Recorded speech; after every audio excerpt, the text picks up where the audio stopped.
Alhamdulillahi haqqa hamdih, alhamdulillahi hamdan katsiran tayyiban mubarakan fi nahmaduhu wa nasta'inuhu wa nastaghfiruhu wa nastahdi wa natubu ilaih wa la na'budu illa iyyah wa natawakkalu alaih.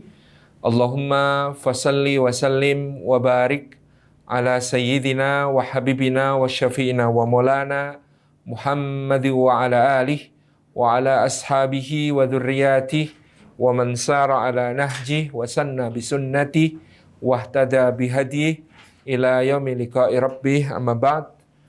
Hadratal mukarramin yang kami hormati, Bapak Ibu dari Parestesi dan seluruh para nakes, seluruh hadirin hadirat rahimani wa rahimakumullah. Puji syukur kita haturkan kehadirat Allah Subhanahu wa taala atas limpahan karunia-Nya kita dihimpun dalam majelis ilmu meskipun hanya secara daring, secara online. Insya Allah tidak mengurangi semua keutamaan bermajelis ilmu yang bisa kita raih dari sisi Allah Subhanahu wa taala. Mudah-mudahan setiap langkah yang kita tempuh pada hari ini menjadi pemudah jalan kita semua menuju ke surga, dan mudah-mudahan duduk kita semua termasuk taman di antara taman-taman surga, tempat Allah mencurah-curahkan rahmat-Nya, menaungkan sayap-sayap malaikatnya, menurunkan sakinah ke dalam hati kita, dan menyebut-nyebut nama kita semua dengan bangga pada makhluk-makhluk mulia yang ada di sisinya. Hadirin dan hadirat yang dimuliakan oleh Allah Subhanahu wa taala, pada pembahasan sore hari ini kita akan memulai mengenal sosok yang agung di antara pilar-pilar Islam, yakni Sayyidina Umar bin Khattab radhiyallahu anhu. Beliau adalah sebagaimana kesepakatan Ahlu Sunnah wal Jamaah, orang yang memiliki keutamaan kedua sesudah Sayyidina Abu Bakar As-Siddiq radhiyallahu anhu sebada Rasulullah sallallahu alaihi wasallam di dalam Islam.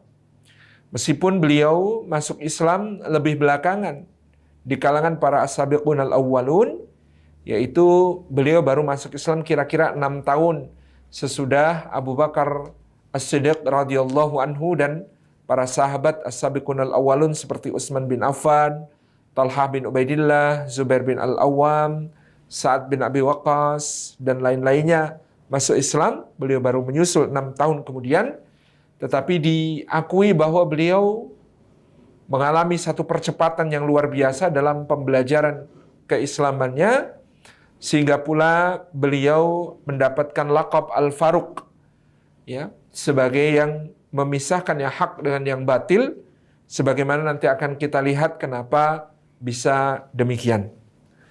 Jadi Sayyidina Umar bin Khattab ini pribadi yang istimewa, pribadi yang agung, ya, sampai-sampai ketika beliau radhiyallahu anhu wafat, Sayyidina Ali bin Abi Thalib mengatakan, betapa cemburunya aku pada dirimu,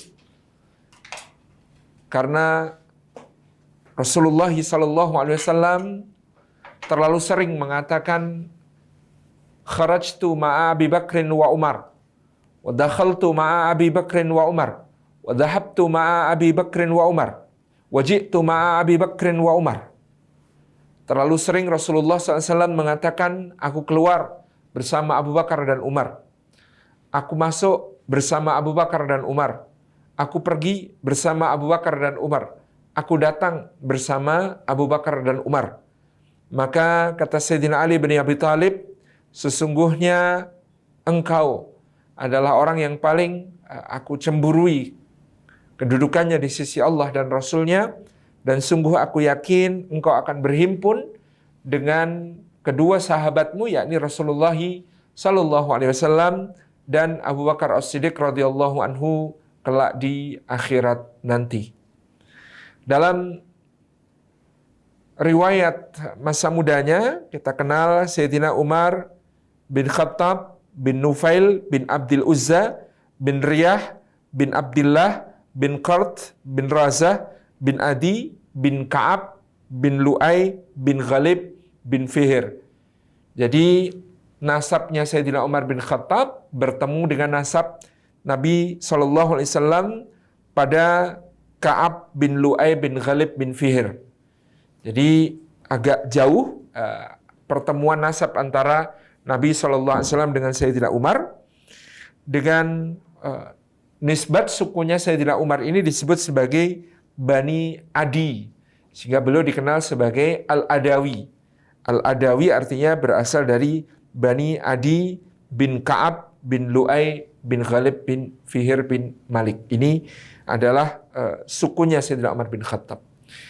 Sukunya Sayyidina Umar bin Khattab ini, Bani Adi bin Ka'ab, melahirkan tokoh-tokoh yang juga sangat hebat dalam bidang mereka.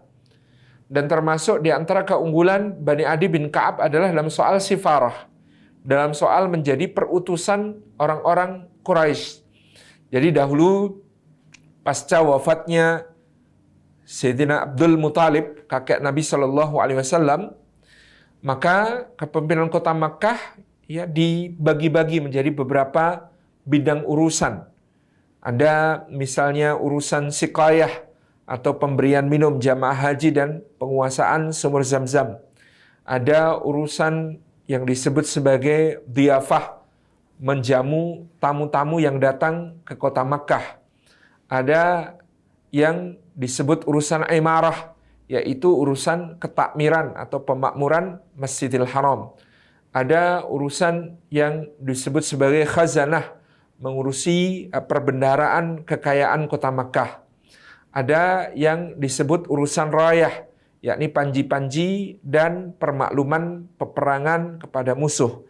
Ada yang disebut sebagai urusan sifarah ini, yakni urusan untuk menerima ataupun mengirimkan duta-duta besar, utusan-utusan kepada kabilah-kabilah yang lain. Nah, Bani Adi bin Ka'ab ya ini termasuk di dalam urusan keahlian mereka adalah dalam soal sifarah. Nanti ada urusan lain seperti urusan nadwah, yakni mengurusi permusyawaratan yang diselenggarakan oleh orang-orang Quraisy, para pemukanya di Darun Nadwah dan lain sebagainya. Nah, urusan Bani Adi bin Ka'ab yang sangat menarik adalah urusan sifarah. Mereka adalah orang-orang yang sangat pandai ya, dalam belajar. Mereka mengenal baca tulis lebih daripada suku-suku yang lain, kabilah-kabilah yang lain. Oleh karena itu Sayyidina Umar bin Khattab termasuk orang yang mengetahui baca tulis bahkan sebelum dia masuk Islam. Demikian pula orang-orang dari Bani Adi bin Ka'ab ini adalah pembelajar-pembelajar cepat. Ya, di antara nanti adalah kerabat Sayyidina Umar bin Khattab yang terkenal, ada namanya Ashifa binti Abdillah Al-Adawiyah. Ashifa binti Abdillah Al-Adawiyah nantinya akan menjadi seorang dokter yang sangat hebat di dalam Islam. Ketika dia belajar secara singkat, tetapi langsung menguasai hampir semua keilmuan dari dokter-dokter Mesir yang dikirim oleh Muqawqis, gubernur Romawi di Mesir, pada masa perutusan atau pada masa Rasulullah SAW mengirimkan utusan-utusan ke berbagai negeri. Dan Muqawqis dari Mesir, meskipun tidak langsung beriman kepada risalah Rasulullah SAW, tapi menyambut gembira ya kabar tentang terutusnya Rasulullah dan mengirimkan 2 dokter, kemudian juga mengirimkan 2 orang jariyah atau pelayan, budak perempuan yang salah satunya adalah Sayyidah Maryah Al-Qibtiyah yang akan dinikahi oleh Nabi SAW menjadi ummu walad bagi putra beliau Ibrahim bin Muhammad. Kemudian juga bahwasanya pada saat itu Ashifa binti Abdillah Al-Adawiyah di perkembangannya nanti, karena beliau seorang perempuan yang memiliki karakter yang kuat, pembelajar yang tekun, dan juga seorang yang mampu bersikap adil, maka Ashifa akan diangkat pada masa kekhalifahan Umar bin Khattab menjadi seorang menteri yang mengawasi jawatan pasar ya, mengawasi kegiatan perdagangan di seluruh wilayah kekhalifahan pada saat itu. Jadi ini latar belakang Bani Adi bin Ka'ab yang cerdas, yang memiliki keunggulan dalam bidang sifarah. Mereka para negosiator ulung, para lobbyis handal, mereka orang-orang yang mampu bersikap bijaksana, ya. Maka ini nanti akan tampak pada kepemimpinan Sayyidina Umar bin Khattab, meskipun diwarnai dengan ketegasan pribadi beliau, tetapi beliau orang yang sangat diplomatis, beliau orang yang sangat mampu untuk mengatur tata pemerintahan dengan sangat baik. Sayyidina Umar bin Khattab, ya, tahun kelahirannya diperselisihkan oleh para ulama, tetapi Sayyidina Abdullah bin Abbas radhiyallahu anhuma menyampaikan kepada kita, Sayyidina Umar itu wafat pada usia yang tidak jauh berbeda dengan Rasulullah dan Abu Bakar As-Siddiq, yaitu usia 63 tahun. Kalau kita hitung demikian, berarti Sayyidina Umar bin Khattab yang memimpin setelah Rasulullah SAW dan Abu Bakar As-Siddiq, ya, itu berarti beliau diangkat menjadi khalifah pada usia 53 tahun. Kemudian beliau berarti pada saat Rasulullah SAW wafat, kira-kira berusia 50 tahun. Pada saat hijrah berarti beliau kurang lebih berusia 40 tahun. Pada saat Rasulullah SAW diangkat menjadi nabi dan rasul, berarti beliau berusia sekitar 27 tahun. Pada saat masuk Islam, berarti beliau berusia sekitar 33 tahun. Kalau beliau berusia 27 tahun pada saat Nabi SAW diangkat menjadi Rasulullah SAW, maka berarti selisih usia beliau dengan Nabi SAW adalah 13 tahun. Kalau selisih usia beliau dengan Rasulullah SAW adalah 13 tahun, jika Nabi SAW lahir pada tahun 571 Masehi, maka kira-kira beliau lahir pada tahun 584 Masehi. Ini perhitungan dari Sayyidina Abdullah ibnu Abbas radhiyallahu anhuma. Jadi kira-kira selisih usia beliau dengan Nabi SAW adalah 13 tahun, karena tadi disebutkan beliau wafat dalam usia yang kurang lebih sama dengan Rasulullah Sallallahu Alaihi Wasallam dan Sayyidina Abu Bakar As-Siddiq. Maka karena selisih masa pemerintahan dengan Rasulullah juga adalah kira-kira sekitar 13 tahun, beliau wafat 13 tahun sudah Rasulullah, berarti kemungkinan beliau juga lahir 13 tahun sesudah Rasulullah SAW. Namun ada yang menuliskan beliau lahir 1 atau 2 tahun lebih dahulu daripada itu, yakni tahun 583 atau 582 Masehi. Wallahu a'lam bishawab. Ini yang kita fahami. Jadi kita bisa gambarkan di sini pada saat Rasulullah diangkat menjadi nabi dan rasul, beliau berusia 27 tahun. Pada saat beliau masuk Islam, beliau berusia 33 tahun. Kemudian pada saat hijrah, beliau tepat berusia 40 tahun. Wallahu a'lam bishawab. Sayyidina Umar bin Khattab adalah kerabat dari seorang yang mendapat predikat Hanifi dari Rasulullah SAW, yaitu orang yang Hanif, orang yang mengikuti milahnya Nabi Ibrahim alaihi salatu wassalam. Beliau itu adalah sepupu dari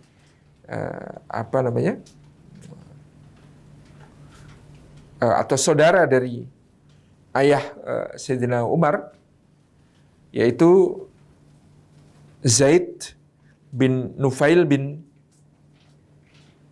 Abdul Uzza, atau ada yang menyebut nasabnya Zaid bin Amir bin Nufail bin Abdul Uzza bin Riyah bin Abdullah bin Qad bin Razah bin Adi bin Ka'ab bin Lu'ay bin Ghalib bin Fihir bin Malik. Ini adalah seorang tokoh yang digelari Hanif karena dia mengikuti ajaran Nabi Ibrahim alaihissalam sedapat-dapat yang sampai kepada dia. Dia tidak mau mengikuti sesembahan orang-orang Quraisy berupa berhala-berhala yang ada di Ka'bah, yaitu Lata, Uzza, Manat, Hubal, maupun berhala-berhala yang lain. Dia juga tidak memakan daging yang dikorbankan, dipersembahkan untuk berhala. Dia tidak mengikuti berbagai macam ritual-ritual dan tidak meyakini berbagai macam aturan-aturan HAM, ya, Saibah, dan lain sebagainya yang kemudian ditetapkan oleh orang-orang Quraisy tentang hewan-hewan ternak mereka. Ini adalah Zaid bin Amir bin Nufail yang kemudian digelari sebagai seorang Hanif. Nah, anaknya Sa'id bin Zaid ini akan menjadi ipar dari Sayyidina Umar bin Khattab karena menikahi Fatimah binti Al-Khattab. Dan pasangan Sa'id bin Zaid dengan Fatimah binti Al-Khattab nanti akan berperan sangat penting dalam masuk Islamnya Sayyidina Umar bin Khattab radhiyallahu anhu, yakni pada tahun ke-6 Bi'tsah atau pada tahun ke-6 kenabian. Hadirin hadirat yang dimuliakan oleh Allah Subhanahu wa taala, di antara perbedaan masa pertumbuhan Nabi sallallahu alaihi wasallam dengan Sayyidina Umar bin Khattab disebutkan dalam sebuah riwayat bahwa Sayyidina Umar bin Khattab pada masa kecilnya tidak seperti Rasulullah ataupun Abu Bakar atau sahabat-sahabat yang lain yang bekerja, berlatih menuju kedewasaan dengan menggembalakan kambing. Beliau Sayyidina Umar bin Khattab itu menggembalakan unta. Jadi binatang yang lebih besar. Dan dari sabda Rasulullah SAW kita akan tahu orang-orang yang menggembalakan kambing maka akan memiliki sifat-sifat yang ra'af, lembut, ya, memiliki ra'fah. Tetapi orang-orang yang dibesarkan dengan menggembala unta, dia akan menjadi orang yang memiliki ketegasan, asyiddah. Dan itulah pada Sayyidina Umar bin Khattab, keras dan tegas menjadi watak beliau sejak kecil, di samping penampilan beliau radhiyallahu anhu secara fisik yang juga adalah seorang yang tinggi besar, yang pegulat tangguh, yang gagah perkasa. Di dalam satu riwayat ketika beliau tiba di negeri Syam, beliau bersama dengan budaknya, ya, Aslam, kemudian bergantian menaiki unta dari Madinah menuju ke Baitul Maqdis. Menjelang masuk kota Baitul Maqdis, maka Sayyidina Umar bin Khattab yang mendapatkan giliran untuk menuntun unta sementara Aslam naik di atas. Aslam sudah keberatan pada waktu itu, menginginkan agar Sayyidina Umar saja yang naik ke unta, dia yang menuntun. Tapi kata Sayyidina Umar, tidak, tentu harus adil karena ini memang giliranku, ya harus aku yang kemudian menuntun. Maka beliau memasuki kota Baitul Maqdis dengan menuntun unta yang di atasnya ada Aslam. Beliau mendapati di Baitul Maqdis pada saat itu para panglimanya yang mulia, Sayyidina Abu Ubaidah bin Al-Jarrah, Sayyidina Khalid bin Al-Walid, kemudian ada Sayyidina Muawiyah bin Abi Sufyan dan lain sebagainya. Ini tidak lagi menaiki unta, tetapi mereka menaiki kuda-kuda yang memiliki pelana yang dihias juga dengan sanggurdi yang bagus, yang diberikan berbagai hiasan-hiasan yang cantik. Maka Sayyidina Umar menegur mereka dengan mengatakan betapa cepatnya Anda semua berubah. Ya, kemudian orang-orang ini, ya, para panglimanya yang mulia ini mengatakan, wahai Amirul Mukminin, kami menyesuaikan diri dengan kebiasaan penduduk di daerah ini. Mereka juga menghias kuda mereka menaiki kuda untuk peperangan dan lain sebagainya. Maka Sayyidina Umar diminta untuk mencoba menaiki kuda. Ketika beliau menaiki kuda, ya ternyata ya saking besarnya postur tubuh beliau, kaki beliau itu nyaris ya menyentuh tanah ketika beliau berada di atas punggung seekor kuda. Ini tentang fisiknya Sayyidina Umar bin Khattab. Demikian pula disebutkan dalam riwayat yang lain ketika beliau sedang meriksa barisan salat, ya kemudian beliau memerintahkan agar meluruskan shaf dengan mengucapkan sawu sufufakum, ya. Maka pada saat itu ya beliau bersin, ya, kata Allah beliau bersin. Ketika Sayyidina Umar ini bersin, maka ternyata sahabat yang sedang berbaris ini ya terjengkang, ada 4 orang terjengkang karena bersihnya Sayyidina Umar bin Khattab. Dari pedang Sayyidina Umar bin Khattab yang tersimpan di Museum Topkapi Saray di Istanbul, kita juga bisa melihat betapa beliau memang sosok yang kuat dan perkasa. Demikian Rasulullah SAW menyampaikan tentang Sayyidina Umar, di antara keutamaannya adalah beliau orang yang seandainya mengambil satu jalan ya untuk dilewati, maka ya, setan akan memilih jalan yang lain untuk lewat.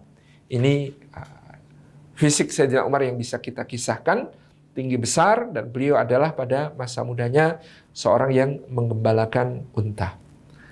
Sayyidina Umar bin Khattab tumbuh menjadi pemuda yang kuat dan perkasa, dan beliau adalah seorang jagoan yang biasa bergulat di pasar Ukaz.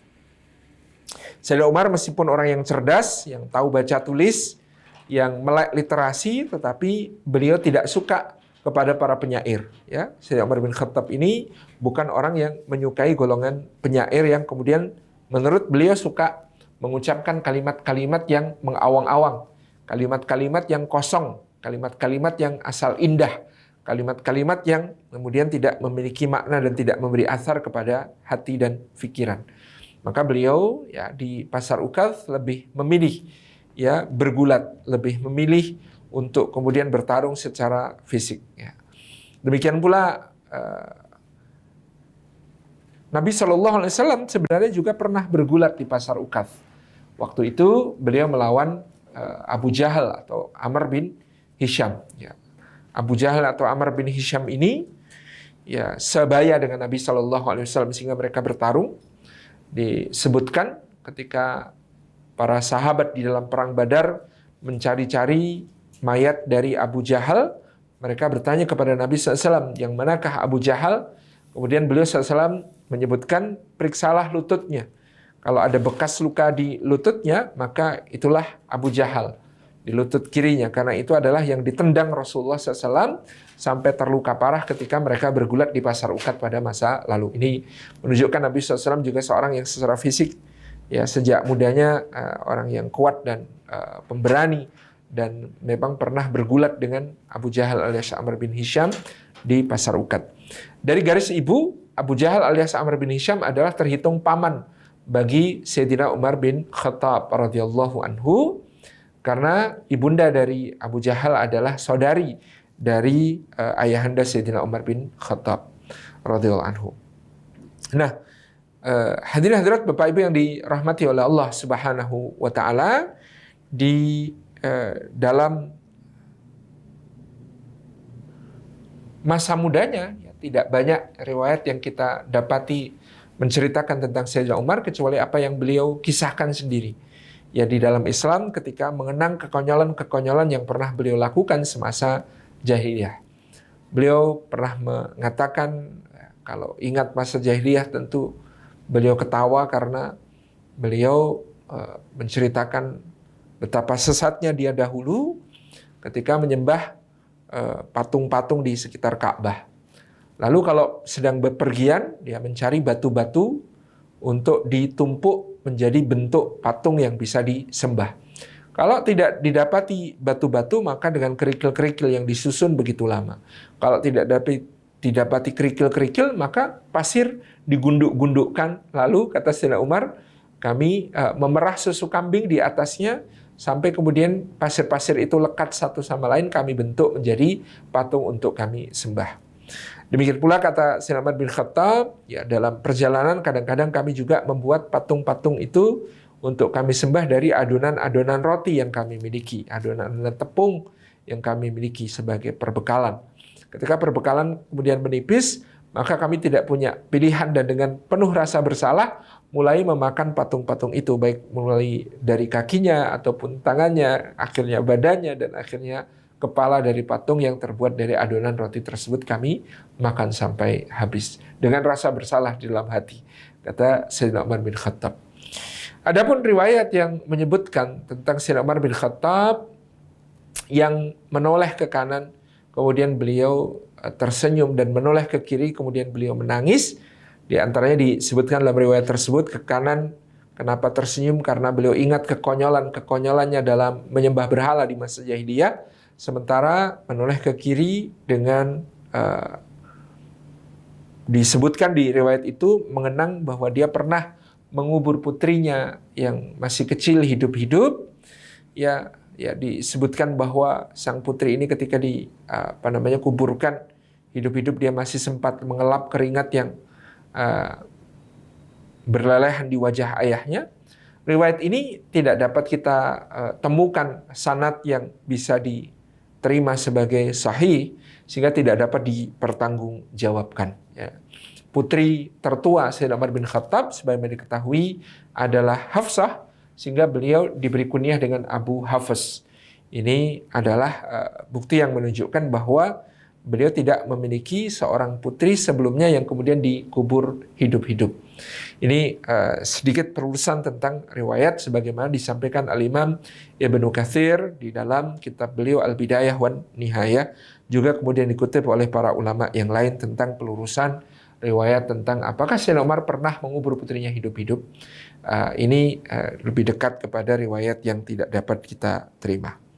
Nah, hadirin-hadirat yang dimuliakan oleh Allah Subhanahu wa taala, Sayyidina Umar bin Khattab tumbuh di tengah orang-orang Quraisy dan memiliki pengaruh yang kuat di hadapan orang-orang Quraisy yang lain karena dikenal sebagai seorang yang pemberani, seorang yang jujur, seorang yang memiliki kesucian hati, ya, seorang yang tulus di dalam pertemanan, persahabatan dan lain sebagainya. Ini adalah di antara sifat yang menonjol pada Sayyidina Umar bin Khattab. Beliau tidak terlibat dalam perkara-perkara yang bersifat keji dan menjijikkan, kecuali ada riwayat yang menyebut bahwa beliau pada masa jahiliyahnya meminum khamar, tetapi tidak pernah lagi meminum khamar sejak masuk Islam, bahkan sebelum ayat-ayat tentang pengharuman khamar itu diturunkan oleh Allah Subhanahu wa taala. Karena begitu masuk Islam, beliau mengetahui bahwa khamar ini mempengaruhi akal, khamarul akal, menutupi fungsi akal, sehingga kemudian dia tidak ingin, padahal ya dengan ketertinggalannya dalam waktu masuk Islam dibandingkan sahabat-sahabat yang lain, dia tidak ingin menyia-nyiakan waktu, dia gunakan betul-betul untuk belajar dan menekuni Islam kepada Rasulullah SAW dan para sahabat yang lainnya, sehingga dia tidak ingin kehilangan waktu sedikit pun dengan bermabuk-mabukan, dengan meminum khamar. Ini diantara bukti ya kejelian akal beliau.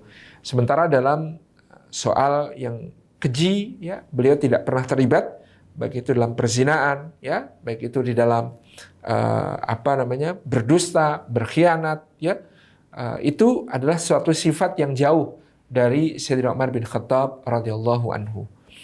Ini yang membedakan Sayyidina Umar bin Khattab dengan sepupunya, ya, dari jalur ibu, ya, yakni Abu Jahal Amr bin Hisham, yang bukan orang yang berkeberatan untuk menipu, untuk berbohong, untuk berhelah, ya, atau melakukan berbagai macam fawahish atau kekejian-kekejian. Sehingga nantinya disebutkan oleh para ulama ketika Rasulullah SAW berdoa, ya Allah, perkuatlah Islam ini dengan salah satu di antara dua orang mana yang lebih engkau cintai. Apakah itu Umar bin Khattab ataukah itu Amr bin Hisham atau Abu Jahal? Maka Allah Subhanahu wa taala memilih Umar bin Khattab, ya. Karena dua-duanya memiliki zakat. Dua-duanya zaki, dua-duanya adalah orang yang cerdas dan cerdik.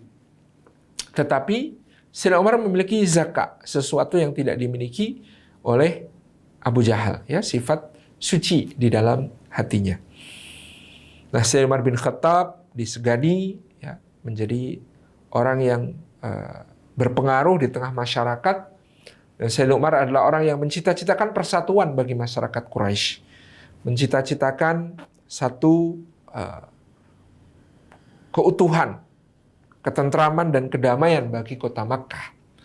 Itulah kenapa dia menjadi tidak setuju dengan dakwah Rasulullah SAW yang dalam pandangan Sayyidina Umar dianggap sebagai pemecah belah di tengah masyarakat kota Makkah, yang membuat terjadinya perpecahan, yang memisahkan antara suami dengan istrinya, yang memisahkan antara bapak dengan anaknya, yang memisahkan antara saudara satu dengan saudara yang lainnya, karib kerabat, keponakan dengan pamannya, yang memisahkan tuan dengan budaknya, yang membuat para budak berani melawan kepada majikan-majikannya, yang membuat para bawahan memberontak melawan atasan-atasannya. Itulah pandangan Sayyidina Umar bin Khattab tentang Islam pada mulanya, sehingga dia bersifat memusuhi, bersifat, ya, anti terhadap dakwah Rasulullah SAW untuk mengajak manusia kepada dinul Islam. Jadi ini adalah satu perkara yang berbeda dengan apa yang ada pada tokoh-tokoh Quraisy yang lain. Mereka memusuhi Rasulullah SAW karena kepentingan-kepentingan mereka yang terancam. Mereka memusuhi Rasulullah SAW karena agama-agama berhala yang mereka anut, yang mereka junjung tinggi, yang mereka sembah, yang setiap tahun mendatangkan puluhan ribu peziarah dari berbagai negeri datang ke Makkah, yang menghidupkan perekonomian Makkah, yang menjadikan mereka orang-orang Quraisy memiliki kepemimpinan dan berpengaruh di tengah bangsa Arab secara keseluruhan. Ya, kepentingan-kepentingan ini terganggu sehingga kemudian mereka tidak mau mengikuti apa yang diserukan Rasulullah SAW.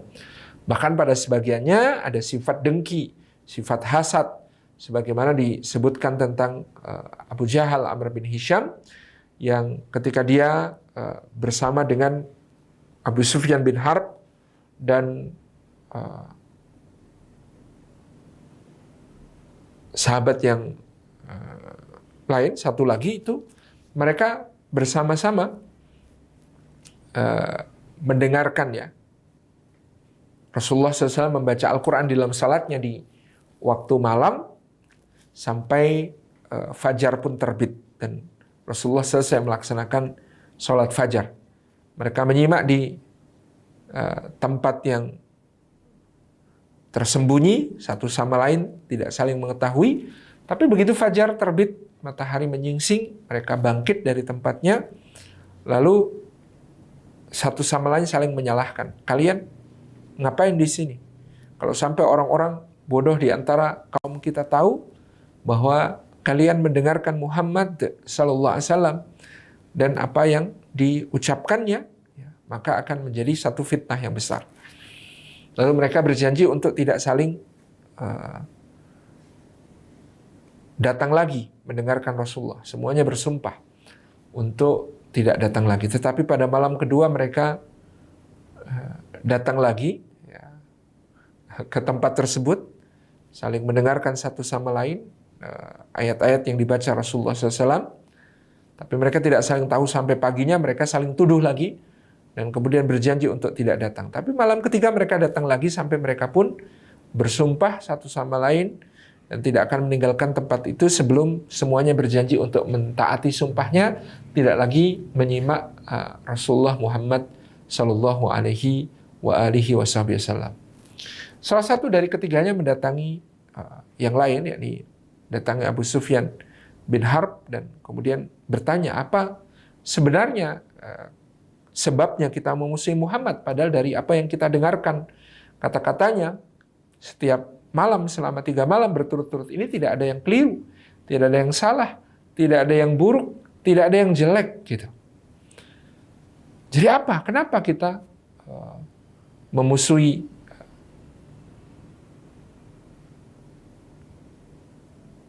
Muhammad SAW ini? Tokoh ini namanya Al-Ahnas bin Syariq. Dia berkata kepada Abu Sufyan bin Harb, jadi kenapa kita musuh Muhammad? Kata Abu Sufyan bin Harb, aku juga tidak tahu.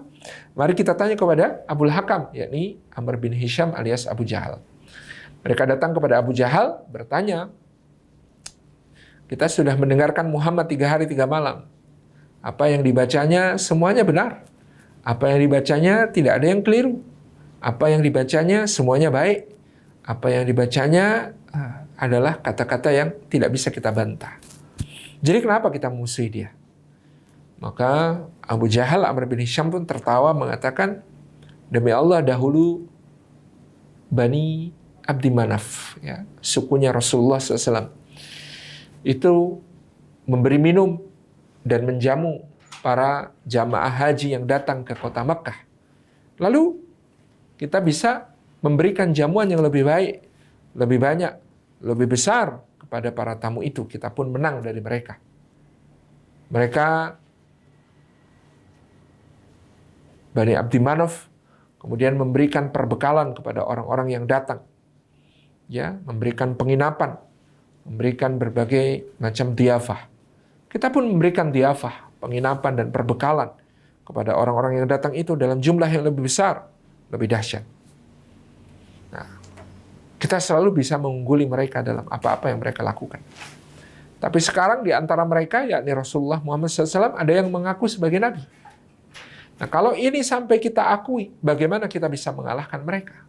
Demi Allah, sepanjang aku masih hidup, kata Abu Jahal, Amr bin Hisham, aku tidak akan pernah mengakui nabi yang berasal dari kaum mereka, yakni Bani Abdi Manaf. Jadi ada ta'assub jahiliyah, ada fanatisme jahiliyah yang ada pada Abu Jahal, Amr bin Hisham yang kemudian menjadikan dia memusuhi Rasulullah SAW. Pada suatu hari, ketika berhadapan dengan Nabi SAW, Abu Jahal, Amr bin Hisham pernah mengatakan kepada beliau SAW, ya Muhammad, kami tidak memusuhi engkau. Ya gimana bisa dimusuhi? Rasulullah adalah orang yang sangat dermawan, yang menyantuni anak yatim, yang menyantuni fakir miskin, yang memelihara hubungan kekerabatan, menyambung silaturahim, berbuat kebaikan, jujur, amanah, dapat dipercaya, menjadi mitra-mitra bisnis terbaik. Itulah Rasulullah SAW, Al-Amin. Bagaimana bisa dimusuhi? Maka Abu Jahal mengatakan, wahai Muhammad, kami tidak memusuhi engkau, tetapi kami memusuhi apa yang engkau bawa. Ketika Rasulullah menawarkan, Qul kalimatan wahidatan ya Abal Hakam, tamlikul Arab wal Ajam. Katakan satu kalimat, wahai Abu Jahal, yang dengan itu kamu akan menjadi rajanya seluruh Arab maupun Ajam. Walau 10 kalimat ya Muhammad, kata Abu Jahal, meskipun 10 kalimat aku terima ya Muhammad. Maka kemudian Rasulullah mengucapkan, Qul la ilaha illallah Muhammad Rasulullah. Katakan saja bahwa tidak ada sesembahan kecuali Allah dan Muhammad adalah utusannya. Maka kemudian Abu Jahal mengatakan, tilka kalimah ya bughuduhal muluk. Itu adalah kalimat yang tidak disukai oleh raja-raja. Jadi Abu Jahal ini tidak mau masuk Islam bukan karena bodoh, bukan karena tidak mengetahui kebenarannya. Tapi Abu Jahal memusuhi Rasulullah SAW justru karena dia mengetahui konsekuensi dari kalimat la ilaha illallah yang berat. Jadi Rasulullah SAW ini menyampaikan satu risalah yang kata Abu Jahal tidak disukai oleh para penguasa. Karena kalau di dalam bayangan Abu Jahal menjadi raja itu ya berkuasa mutlak, berkuasa absolut, bisa memerintah sekehendak hatinya kepada seluruh rakyatnya. Tapi ketika menggunakan la ilaha illallah Muhammadur Rasulullah, maka itu berarti seorang raja terbatasi. Dia hanya bisa memerintah dengan berdasarkan kepada ayat-ayat Allah, hukum-hukum Allah, aturan-aturan Allah. Dan itu sangat mengikat, dan itu sangat melemahkan kedudukan seorang penguasa di hadapan rakyatnya. Yang kedua, dia mengakui Rasulullah Muhammad SAW sebagai panutan. Itu artinya di dalam memimpin, di dalam menata masyarakatnya, dia harus selalu merujuk kepada arahan-arahan yang diberikan oleh Rasulullah Muhammad SAW. Dan itu berarti dia akan mempertanggungjawabkan kepemimpinannya di hadapan Allah Subhanahu wa Ta'ala, di mana setiap rakyatnya bisa menggugatnya di pengadilan Allah Subhanahu wa Ta'ala. Ini adalah konsekuensi yang sangat difahami oleh Abu Jahal terhadap kalimat la ilaha illallah Muhammadur Rasulullah. Maka ini menjadi satu kutipan yang luar biasa disampaikan oleh Ibnu Khaldun dalam kitabnya Al-Muqaddimah. Kata Ibnu Khaldun, maka pemahaman akan la ilaha illallah tidak akan pernah bisa berpadu dengan kecintaan kepada kekuasaan. Ya, kalau orang faham makna la ilaha illallah, dia tidak akan bisa mencintai kekuasaan karena tahu konsekuensinya la ilaha illallah Muhammad Rasulullah bagi orang yang diamanahi kepemimpinan. Itu jadi pemahaman akan la ilaha illallah tidak akan pernah bisa ya berpadu dengan cinta kepada kekuasaan. Ini yang disampaikan oleh Ibnu Khaldun. Nah, kembali kepada Sayyidina Umar bin Khattab pada saat itu ya permusuhan yang dilakukan Umar kepada orang-orang yang memeluk Islam ya lebih kepada bagaimana dia menolak ya sikap mufarraqah atau sikap berlepas dirinya umat Islam dari masyarakat Quraisy yang membuat ketentraman, harmoni, keselarasan hidup yang selama ini terbangun di kota Makkah terkoyak-koyak. Karena ada orang-orang yang mengikuti Rasulullah Muhammad SAW, lalu mereka tidak mau mengakui kedaulatan kota Makkah di tangan orang-orang Quraisy.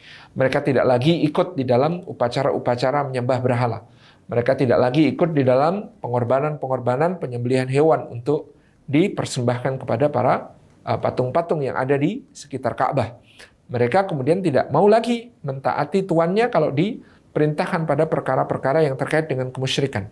Mereka tidak mau membantu berbagai urusan-urusan ritual keagamaan berhala yang diselenggarakan oleh tuannya. Ini membangkitkan kemarahan pada diri Sayyidina Umar bin Khattab dengan sangat dahsyat, sehingga beliau terlibat di dalam menyiksa orang-orang yang khususnya berasal dari Bani Adi bin Ka'ab dan Bani Makhzum, karena Bani Makhzum ini adalah kerabat dari Bani Adi bin Ka'ab. Di Bani Makhzum ini tadi ada sepupunya Sayyidina Umar, yaitu Amr bin Hisham alias Abu Jahal, gitu ya. Kemudian ada sepupunya yang lain, ya, keluarga Khalid bin Walid, yakni keluarga Walid bin Mughirah yang terhitung pamannya Sayyidina Umar bin Khattab, yang kemudian menjadi pelopor di dalam menyiksa budak-budak yang masuk Islam, ya. Mereka seperti nasibnya keluarga Yasir yang kemudian Sumayyah terbunuh menjadi syahidah pertama dalam Islam, tembus ditusuk tombak oleh Abu Jahal dari selangkangan sampai ke kepala beliau radhiyallahu anha. Yasirnya, suaminya, disalib dan disiksa sampai mati. Ammar sampai terpaksa mengucapkan kalimat kekufuran karena tidak tahan akan siksaan yang sangat berat. Alhamdulillah dengan hati yang tetap teguh kepada keimanan, ya. Khabbab ibnul Arat, ya, pekerjanya Bani Makhzum yang lain, yang dikatakan dia disiksa dengan diselongsong dengan selongsong besi di atas pasir api yang menyala membara, yang biasanya dipakai untuk melelehkan besi-besi sebelum ditempa menjadi pedang atau peralatan yang lain olehnya, ya, sampai kemudian punggungnya melepuh-lepuh, dan dikatakan oleh Khabbab ibn al-Arat, tidaklah lepuhan-lepuhan di punggungku itu, ya, kemudian pecah, ya, kemudian apinya itu di bawah ketetesan cairan yang menetes-netes dari punggungku, maka dengan begitu apinya pun padam. Jadi siksaan yang sangat berat yang dialami oleh Khabbab ibn al-Arat dibikin seperti kambing guling, ya, oleh majikannya nih Abu Jahal dan kawan-kawannya. Nah, Umar bin Khattab, ya, tidak terdapat riwayat khusus tentang seperti apa keterlibatannya di dalam melakukan penyiksaan kepada kaum muslimin, ya, sebelum dia berislam. Tentu ini adalah adabnya para sahabat radhiyallahu anhum ajma'in kepada Sayyidina Umar ketika beliau sudah masuk Islam. Ya, mereka tidak lagi menceritakan apa yang diperbuat Sayyidina Umar di masa jahiliyahnya. Ini adalah adab yang luar biasa dari para sahabat radhiyallahu anhum ajma'in kepada seorang Sayyidina Umar bin Khattab, penghormatan, takzim, ya, sehingga setelah beliau masuk Islam tidak lagi disebut-sebut tentang apa-apa yang kemudian beliau lakukan dahulu di masa jahiliyah. Tetapi Sayyidina Umar mengakui dia terlibat di dalam permusuhan kepada orang-orang yang melakukan yang masuk Islam, yang menjadi pengikut Rasulullah SAW, yang dianggap sebagai pemecah belah, yang dianggap sebagai orang-orang yang melakukan pembelotan, desersi, dan mengacaukan keharmonisan kota Makkah tersebut. Nah, bibit-bibit masuk Islamnya Sayyidina Umar bin Khattab radhiyallahu anhu disaksikan oleh Ummu Salamah radhiyallahu anha, yang saat itu masih menjadi istri Sayyidina Abu Salamah, ketika mereka pada tahun ke-5 Hijriah, akhir tahun ke-5 Hijriah, menjelang tahun ke-6-nya, itu akan berangkat menuju ke Habasyah untuk berhijrah. Pada saat mereka hendak berangkat, kemudian bersiap-siap menuju ke negeri Habasyah untuk berhijrah, Ummu Salamah sempat bertemu dengan Sayyidina Umar bin Khattab radhiyallahu anhu. Kemudian ditanya oleh Sayyidina Umar, kemanakah kalian hendak pergi? Maka kemudian Ummu Salamah mengatakan, kami pergi ke tempat yang telah ditunjukkan oleh Rasulullah SAW, di mana rajanya adalah raja yang tidak akan dizalimi seorang pun di sisinya. Karena kalian telah berbuat zalim kepada kami, karena kalian telah menyiksa kami, karena kalian telah memfitnah kami karena agama kami. Ini yang dikatakan oleh Ummu Salamah. Kemudian Sayyidina Umar bin Khattab mengatakan fi amanillah, semoga Allah menjaga kalian. Ya, itu kalimat Sayyidina Umar ketika Ummu Salamah radhiyallahu anha menyebutkan alasan kepergiannya menuju ke negeri Habasyah bersama keluarganya. Ya, ketika mendengar kalimat itu, meskipun Umar langsung berlalu pergi, maka Ummu Salamah menjadi sangat excited. Ya, ini kok kalimatnya begini, dia mendoakan kebaikan untuk kami. Maka ketika suaminya datang, Ummu Salamah mengatakan, aku berharap Umar masuk Islam. Bagaimana mungkin Umar masuk Islam? Gitu ya. Tadi dia begini-begini. Ya, Abu Salamah memperhatikan keadaannya pada saat itu, di mana Umar begitu bengisnya kepada kaum muslimin, maka dia mengatakan, demi Allah, Umar tidak akan masuk Islam sebelum untanya Al-Khattab masuk Islam terlebih dahulu. Ya, untanya bapaknya Umar, ya, untanya Al-Khattab masuk Islam terlebih dahulu. Umar itu nggak bisa diharapkan keislamannya. Ini menunjukkan betapa dahsyatnya permusuhan Umar kepada Islam dan kaum muslimin pada saat itu, sehingga seorang Abu Salamah radhiyallahu anhu, sahabat Nabi SAW dari Bani Makhzum ini, mengatakan ketika disebut tentang ada kemungkinan Umar masuk Islam, dia mengatakan, ya, Umar tidak akan masuk Islam sebelum unta bapaknya masuk Islam bersyahadat terlebih dahulu. Itu yang dikatakan oleh Sayyidina Abu Salamah radhiyallahu anhu. Nah, ini di sini nanti akan terbukti bahwa kadang-kadang firasat, feelingnya perempuan itu lebih kuat, ya. Terbukti apa yang dikatakan oleh Ummu Salamah akan terjadi dalam waktu beberapa bulan berikutnya. Ini yang terjadi pada Sayyidina Umar pada saat tersebut. Jadi pada waktu itu Sayyidina Umar bin Khattab radhiyallahu anhu semakin melihat, ya, banyaknya kaum muslimin yang berhijrah dari kota Makkah keluar menuju ke negeri Habasyah. Kita tahu hijrah ke Habasyah yang pertama diikuti oleh belasan sahabat radhiyallahu anhum ajma'in. Kemudian hijrah ke Habasyah yang kedua diikuti oleh lebih dari 80 orang sahabat radhiyallahu anhum ajma'in, ya, dipimpin oleh sepupu Nabi SAW Ja'far bin Abi Thalib, diikuti oleh keluarganya Utsman bin Affan, diikuti oleh keluarganya bahkan putrinya Abu Sufyan, Ummu Habibah binti Abi Sufyan dan suaminya, kemudian diikuti oleh keluarga dari para sahabat utama yang lain, Zubair bin Al-Awwam dan Sayyidah Asma binti Abi Bakar, dan banyak lagi keluarga-keluarga kaum muslimin yang berhijrah ke negeri Habasyah pada saat itu. Ini membuat Umar semakin geram kepada Rasulullah SAW dan mulai berkesimpulan penyebab semua masalah ini adalah Rasulullah SAW. Ya, kalau penyebab masalahnya bisa disingkirkan, maka niscaya ini akan menjadi penyelesaian dari berbagai macam persoalan yang terjadi. Jadi Umar pada tahun ke-6 itu mulai berpikir bahwa ada satu yang harus dilakukan.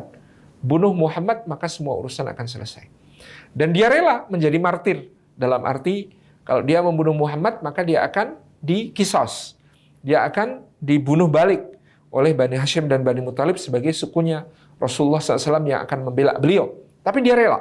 Jadi dia pada tahun ke-6 itu sudah mulai membulatkan tekad untuk membunuh Rasulullah SAW dengan kerelaan hati untuk dibunuh balik, asalkan masalah ini selesai, asalkan reda, asalkan Muhammad dan para pengikutnya tidak lagi membuat kekacauan dalam pandangannya, tidak lagi memperpecah belah kota Makkah seperti yang terjadi sekarang.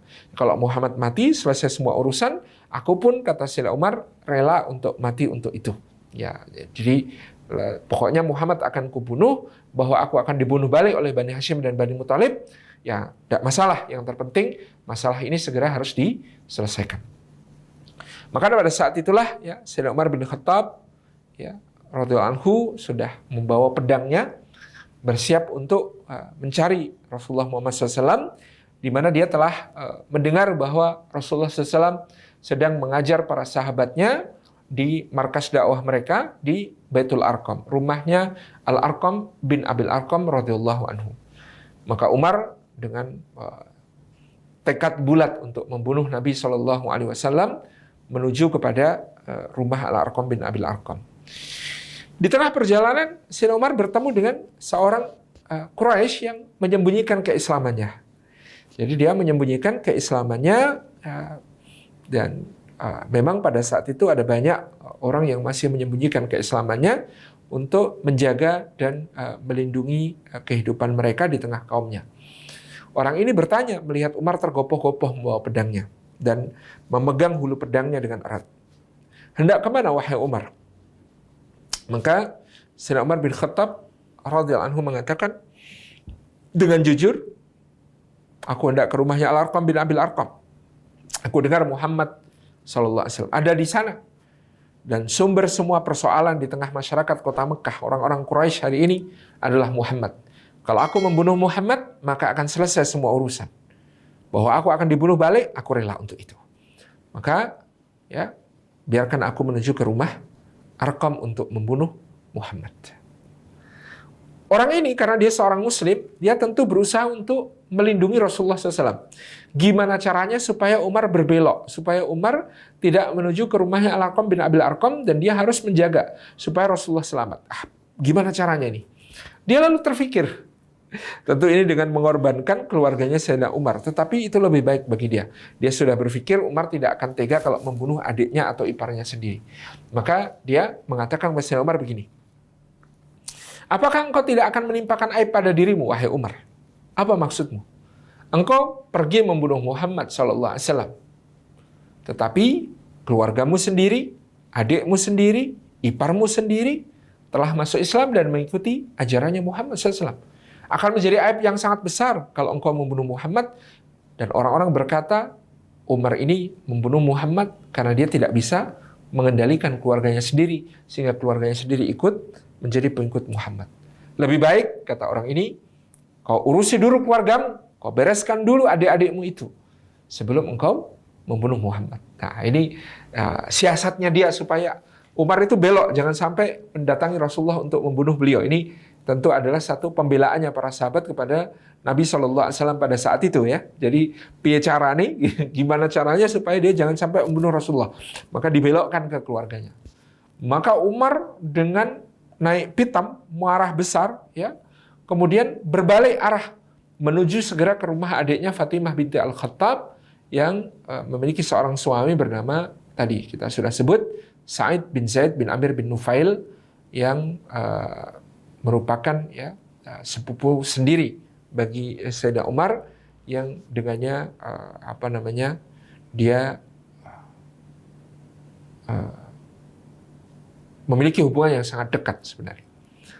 Tapi pada saat itu Sayyidina Umar belum tahu kalau Fatimah dan Sa'id bin Zaid ini telah masuk Islam. Maka berita ini seperti ya tersambar petir ya. Umar di siang bolong mendengarnya, maka dia dengan kemarahan luar biasa mendatangi segera rumahnya Fatimah binti Al-Khattab.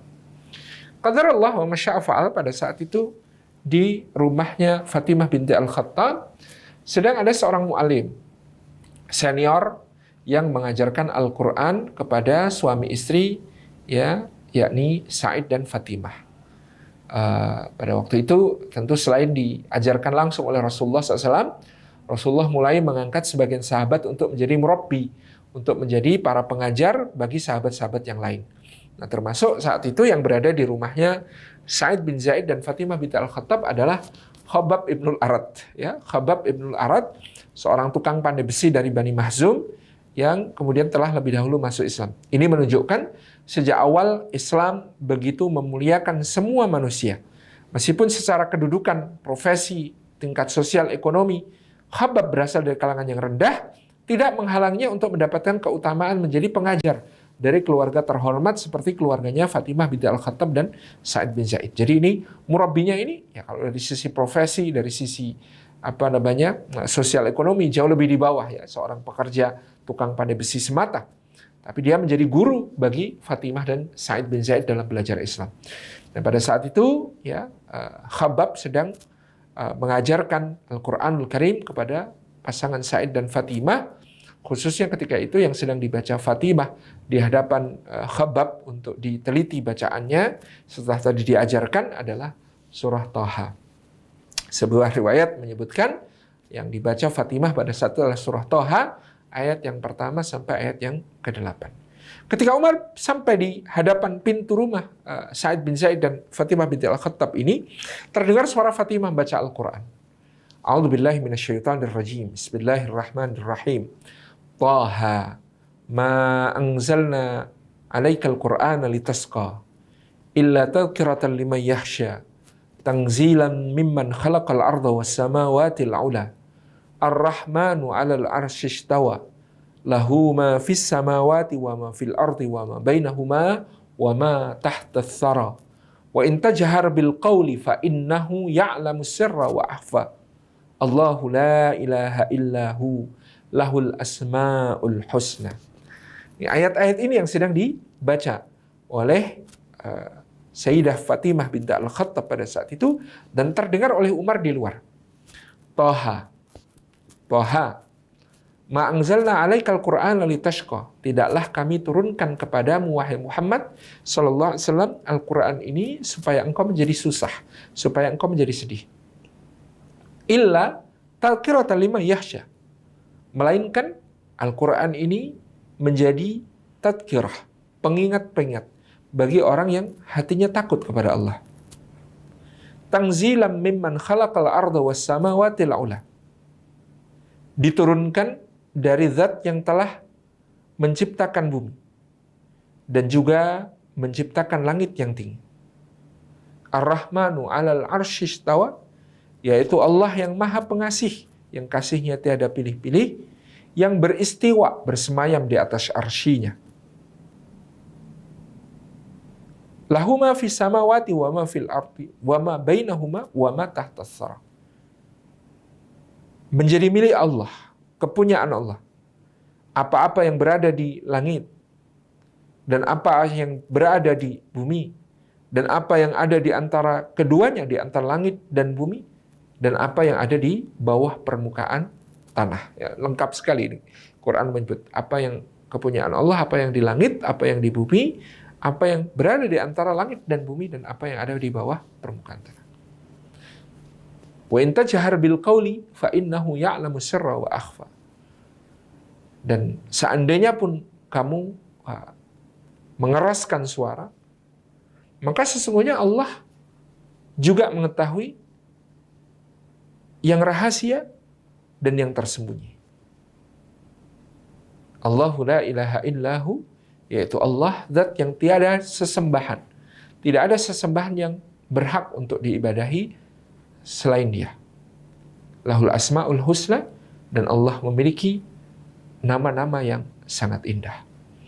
Sejenak ketika Sayyidah Fatimah binti Al-Khattab membaca ayat-ayat ini sampai selesai, Sayyidina Umar itu yang semula sudah siap untuk mendobrak pintu, tertegun di luar. Karena bacaan tersebut, tertegun di luar.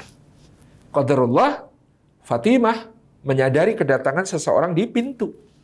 Sehingga dia takut itu adalah orang Quraisy atau orang kafir yang kemudian akan memusuhinya, yang akan menimpakan satu permusuhan ataupun penyiksaan kepada dia dan keluarganya. Maka Fatimah langsung menyembunyikan lembaran-lembaran itu ke dalam kerudungnya, dan kemudian dia menghentikan bacaannya. Nah, ketika Fatimah binti Al-Khattab menghentikan bacaannya, inilah Sayyidina Umar tersadar dari tujuannya tadi. Ketertegunannya mendengarkan ayat-ayat Al-Quran ini kemudian lepas. Dia tidak lagi tertegun, dia sadar tujuannya tadi adalah untuk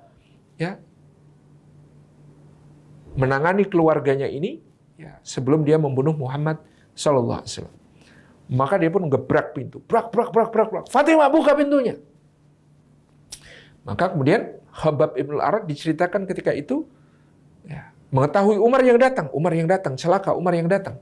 Maka Khabbab pun diminta oleh Sa'id bin Zaid untuk bersembunyi, karena kalau Khabbab jelas akan disiksa habis-habisan oleh Umar kalau kemudian ketahuan ada di situ mengajarkan agama Islam.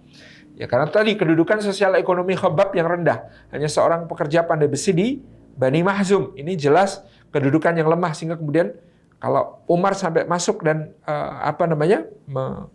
mergoki dia sedang mengajarkan Islam, mengajarkan Al-Quran kepada keluarga ini, tentu siksaan yang akan ditimpakan Umar kepada Khabbab akan sangat mengerikan.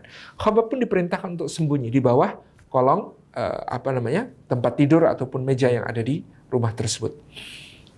Kemudian Fatimah dan suaminya dengan takut juga ini. Kayaknya Umar udah tahu kalau kita masuk Islam ini. Nasib kita di tangan Allah. Sudah bismillah, bukakanlah pintu.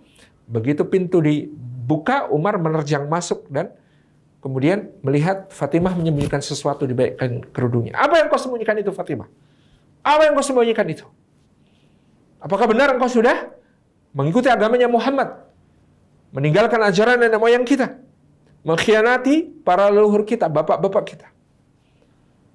Fatimah ketakutan, tapi dia memegang dengan erat apa yang dibacanya tadi. Kemudian, katakan Fatimah.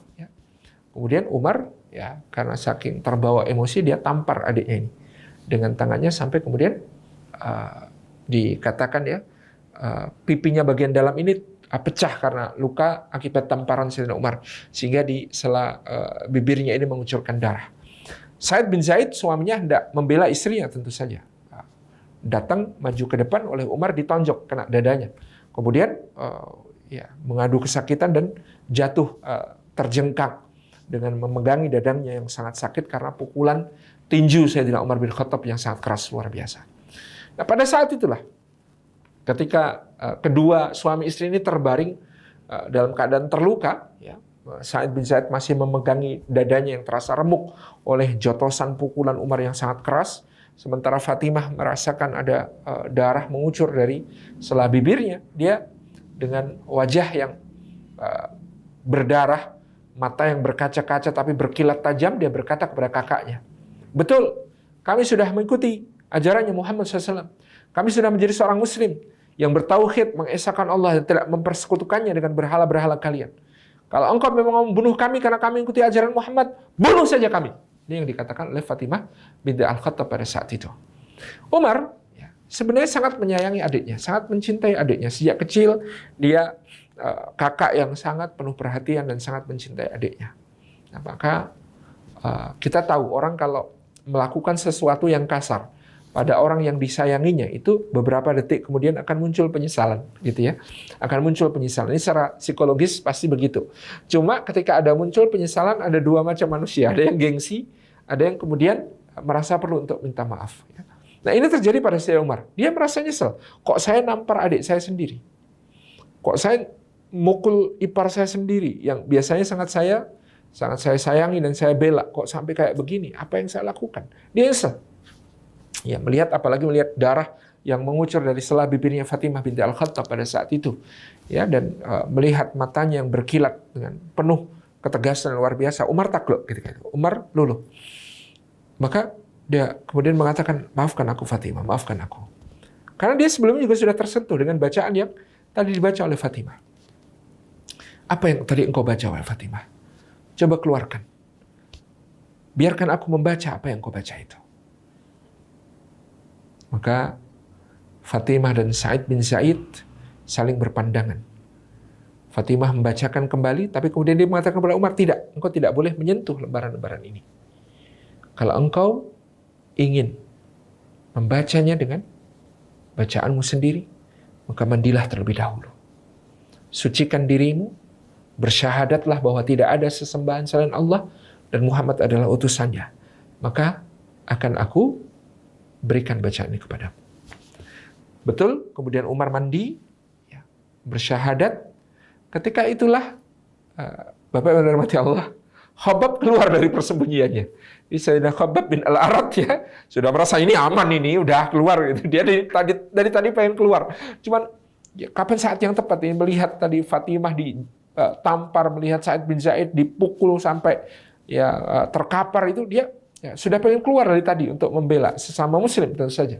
Tapi ya dia harus menunggu saat yang tepat. Ini sudah saat yang tepat. Umar sudah hendak masuk Islam. Keluar dengan mengatakan, "Marhaban bika ya Umar, marhaban bika ya Umar." Gitu ya. "Tubalaka ya Umar, tubalaka ya Umar."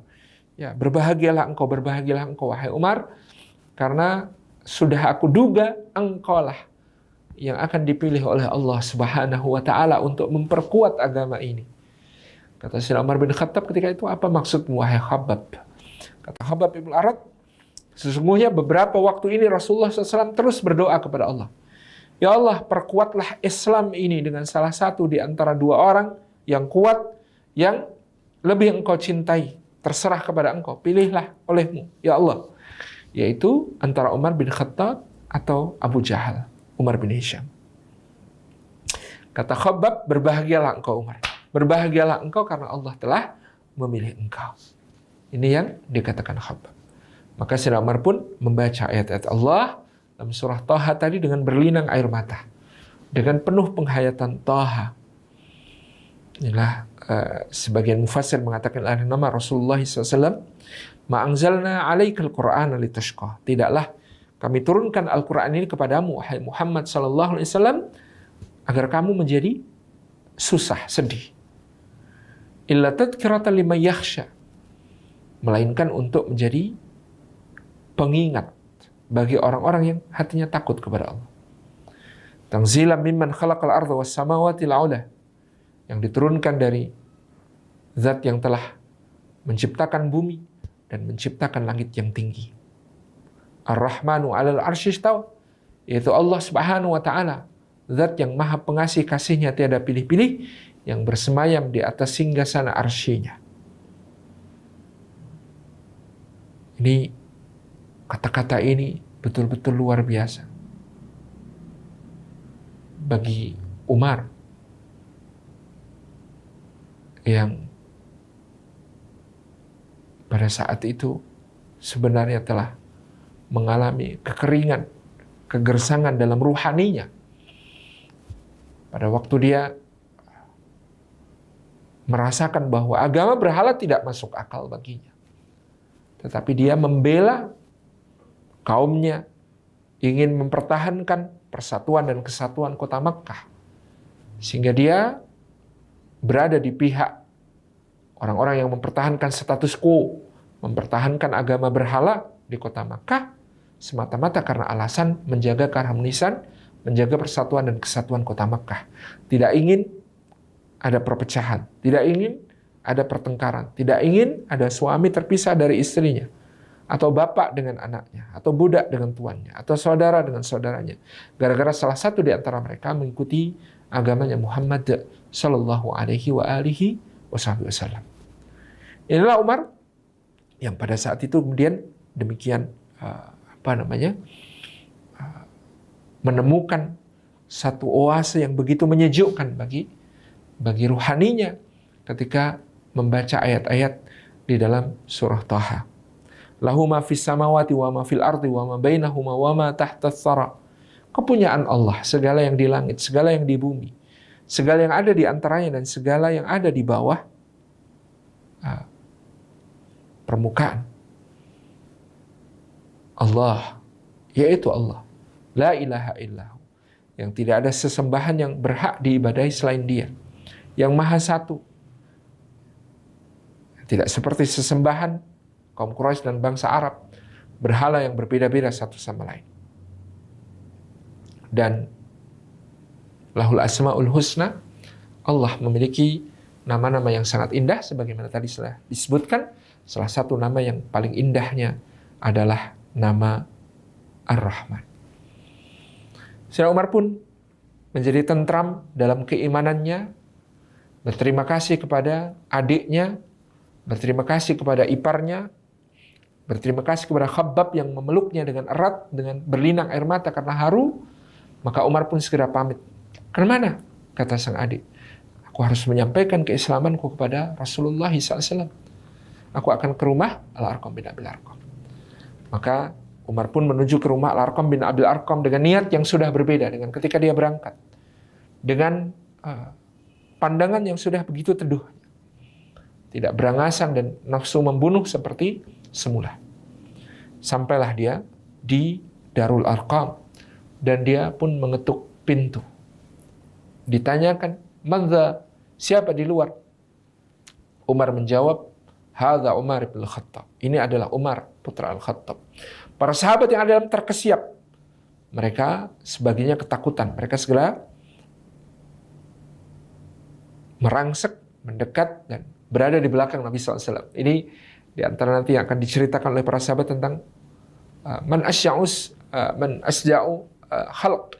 Siapa makhluk Allah yang paling pemberani? Tentu Rasulullah SAW. Kami ini kalau ada bahaya mengancam, berlindungnya di belakang Rasulullah SAW. Termasuk pada saat itu betapa ketakutannya para sahabat sehingga mereka sebagian ada di belakang Rasulullah SAW.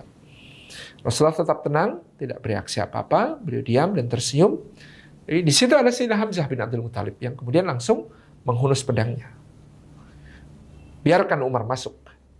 Kalau dia memiliki niat jahat, maka sesungguhnya pedangku ini yang akan berbicara. Tapi kalau dia memiliki niat baik, tentu kita akan sambut dengan tangan terbuka. Sayyidina Hamzah masuk Islam belum lama, baru beberapa hari kemudian.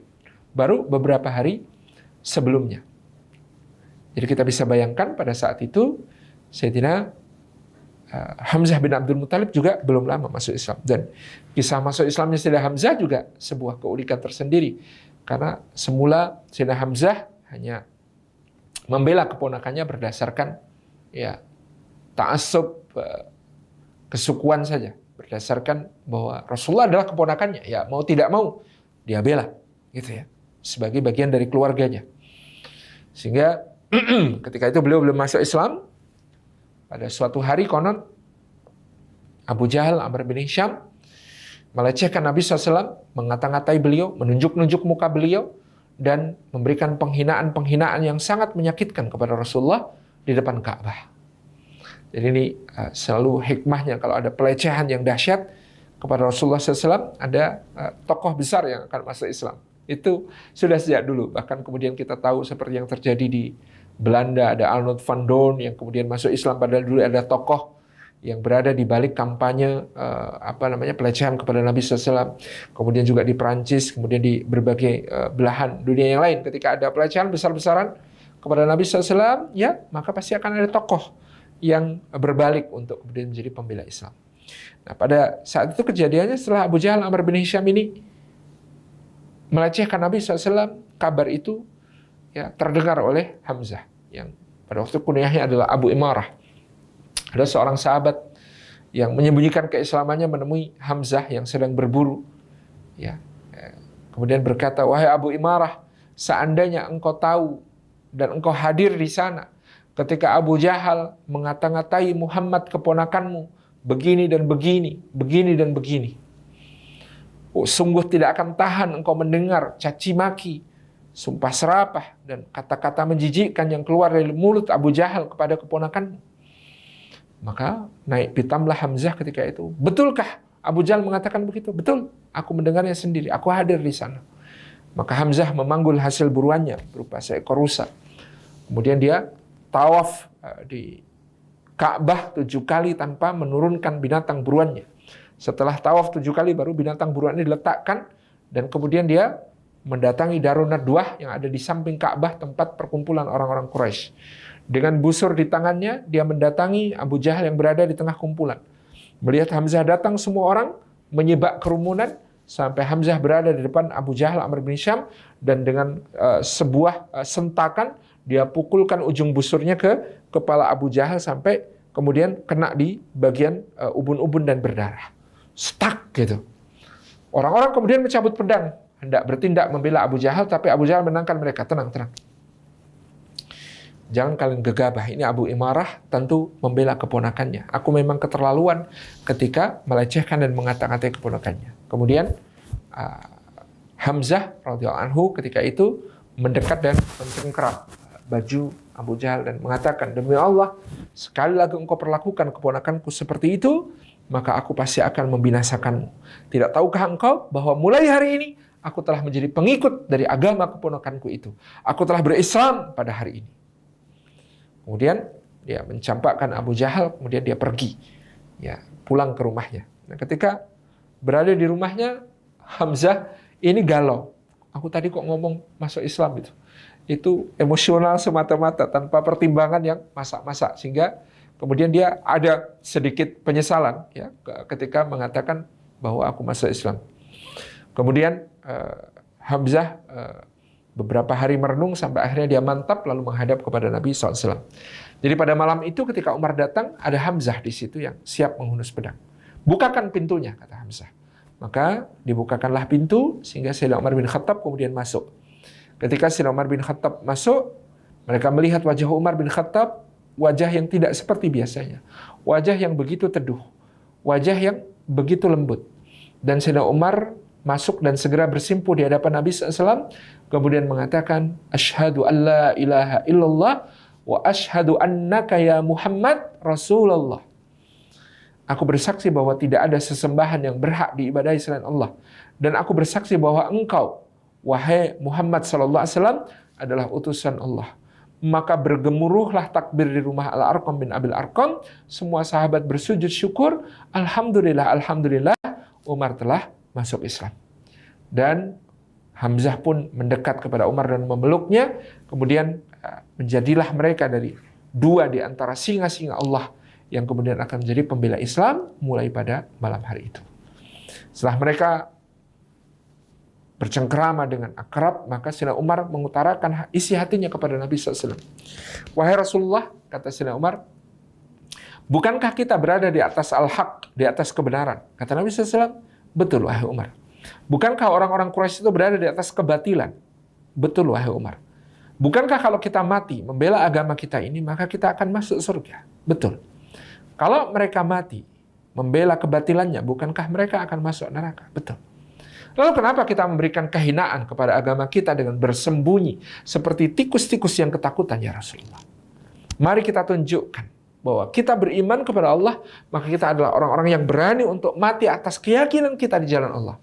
Mari kita keluar, kita tunjukkan kepada orang-orang Quraisy syiar kita bahwa tidak ada ilah selain Allah. Allahu Akbar. Maka malam itulah Rasulullah memberi gelar kepada kepada Sayyidina Umar bin Khattab sebagai Al-Faruq. Orang yang ketika dia masuk Islam, dia langsung memberikan satu garis tegas mana kebenaran dan mana kebatilan, dan dengan bangga kaum muslimin pada malam itu keluar dari rumah Al-Arqam bin Abdul Arqam menuju ke Ka'bah Baitullah dan meneriakkan syiar La ilaha illallah Muhammadar Rasulullah. Masuk Islamnya Umar menjadi penanda kebanggaan orang-orang Islam akan keislaman mereka. Tidak ada lagi yang kemudian menyembunyikan keislaman mereka. Penuh dengan semangat mereka dengan pemberani dan tangguh bersama Umar dan Hamzah. Ketika itu di ujung-ujung, Rasulullah di tengah, mereka menuju ke Ka'bah dan mensyiarkan kalimat tauhid.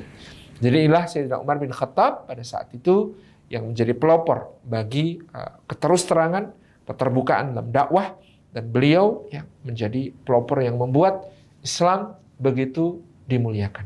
Kata Sayyidina Abdullah bin Mas'ud, tidak pernah kami bangga menjadi seorang muslim lebih daripada ketika Umar masuk Islam. Membuat kami merasa ikut menjadi berani, menjadi kuat seperti dia. Dan Sayyidina Umar pada hari berikutnya langsung menuju ke Ka'bah dan mengumumkan keislamannya. Dia juga mendatangi pamannya, Al-Walid bin Mughirah, bapaknya Khalid bin Walid. Kemudian Al-Walid bin Mughirah ini menutup pintu dengan marah. Demikian pula dia datangi Abu Jahal Amr bin Hisham untuk mengumumkan keislamannya, dan Abu Jahal Amr bin Hisham kemudian mengatakan semoga Allah memburukkanmu. Dia tutup pintunya dengan keras. Kemudian Umar menuju ke Ka'bah mengumumkan keislamannya. Maka pada saat itu orang-orang Quraisy pun mulai melampiaskan kekesalan mereka kepada Umar. Mereka mengeroknya. Kira-kira disebutkan dalam riwayat waktu itu ada 40 orang yang mengeroyok Sayyidina Umar bin Khattab ketika dia masuk Islam. Dia dipukuli oleh mereka dan dia pun balas memukul kepada mereka sampai dia kelelahan. Ketika Sayyidina Umar kelelahan, dia pun duduk. Ketika dia duduk, kemudian dia masih dipukuli oleh orang-orang itu, beliau pun berkata, tunggu sampai jumlah kami 300 orang, kita akan berhadapan di medan perang. Dan ini adalah salah satu bukti di antara banyak bukti nanti yang akan kita ceritakan tentang posisi Umar seperti yang disebutkan Rasulullah sebagai muhaddas, sebagai orang yang mendapatkan ilham dari Allah Subhanahu wa taala, yaitu beliau diberikan satu bagian kecil dari sesuatu yang dibukakan untuk beliau, hal-hal yang merupakan kebenaran di sisi Allah. Termasuk tentang jumlah 300 yang nanti akan terwujud dalam perang Badar, di mana jumlah kaum muslimin adalah sekitar 300 orang. Demikian, ini bagian pertama dari pembahasan kita tentang Sayyidina Umar bin Khattab sampai pada masa masuk Islamnya Sayyidina Umar bin Khattab. Insya Allah akan kita lanjutkan pada bulan yang akan datang dengan pembahasan bagian kedua, kebersamaan Rasulullah SAW dan Sayyidina Umar bin Khattab dari perjuangan sejak di Makkah, kemudian hijrah dan di Madinah. Mudah-mudahan bermanfaat. Wassalamualaikum warahmatullahi wabarakatuh.